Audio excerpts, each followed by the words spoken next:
ಈ ಬಾರಿ ಎಲೆಕ್ಷನ್ ಅಲ್ಲಿ ನಿಮ್ಗೆ ಯಾವ ಪಕ್ಷ ಬಂದ್ರೆ ಒಳ್ಳೇದು ಅನ್ಸುತ್ತೆ? ಕಾಂಗ್ರೆಸ್ ಬರ್ಬೇಕಾ, ಬಿಜೆಪಿ ಬರ್ಬೇಕಾ? ಯಾರು ಬಂದರೆ ಏನು ತೊಂದರೆ ಇಲ್ಲ ನಮಗೆ. ಆದರೆ ಈ ಮೇನ್ ಅಂದರೆ ನಮಗೆ ಕಾರವಾರ ರಸ್ತೆ ಸರಿ ಆಗಬೇಕು. ಹ್ಮ್ ಯಾಕಂದರೆ ಒಂದು ವೇಳೆ ಇಲ್ಲಿ ಆರಾಮಿಲ್ಲಾದರೆ ಒಂದು ಡಾಕ್ಟ್ರೇ ಇಲ್ಲ ಹಾಸ್ಪಿಟ್ಲ್ನಲ್ಲಿ. ಹ್ಮ್ ಆರಾಮಿಲ್ಲಾದ್ರೆ ನಾವು ಕಾರವಾರ ಹೋಗ್ಬೇಕು, ಇಲ್ಲಾಂದರೆ ದಾಂಡೇಲಿ ಹೋಗ್ಬೇಕು, ಇಲ್ಲಾಂದರೆ ಧಾರವಾಡ ಹೋಗ್ಬೇಕು, ಇಲ್ಲಾಂದರೆ ಬೆಳಗಾವಿ ಹೋಗ್ಬೇಕು. ಅದ್ ಸಲುವಾಗಿ ಭಾಳ ತೊಂದರೆ ಇದೆ. ನಿಮ್ಗೆ ಯಾವ ಪಕ್ಷ ಬಂದ್ರೆ ಒಳ್ಳೇದು ಅಂತೀರಾ? ಕಾಂಗ್ರೆಸ್, ಬಿಜೆಪಿನ?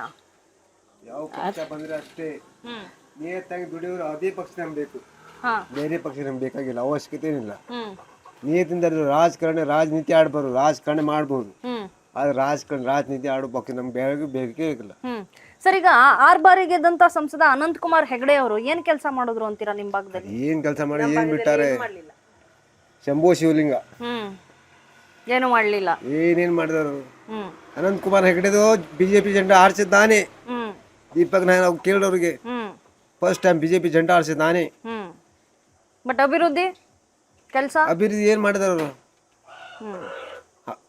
ಬಂದಾಗಷ್ಟೇ ಹಾಯ್ ಫಾಯ್ ಹಾಯ್ ಅಷ್ಟೇ.